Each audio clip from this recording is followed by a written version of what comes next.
జై శ్రీరామ్, జై హనుమాన్.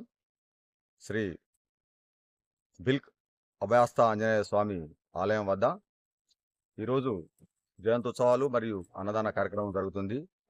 గత 2 సంవత్సరాల నుంచి మమ్మల్ని ఎంతగానో ఆదరించి ఈ యొక్క జయంత్యుత్సవాలను, అన్నదాన కార్యక్రమాన్ని చాలా విజయవంతం చేశారు.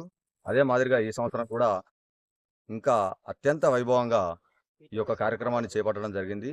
కావున భక్తులు మధ్యాహ్నం 12 గంటల వరకు విచ్చేసి శ్రీ స్వామివారి జయంత్యుత్సవాల్లో పాల్గొని తీర్థప్రసాదాలను స్వీకరించి స్వామివారి కృపకు పాత్రులై మరియు అన్నదాన కార్యక్రమంలో పాల్గొవాలని ప్రతి ఒక్కరికి పేరు పేరున ఆహ్వానం పలుకుతున్నాము. జై శ్రీరామ్, జై హనుమాన్. జై శ్రీరామ్. అందరూ కూడా సకాలంలో విచ్చేసి స్వామివారి తీర్థ ప్రసాదాన్ని స్వీకరించి భిక్ష చేసి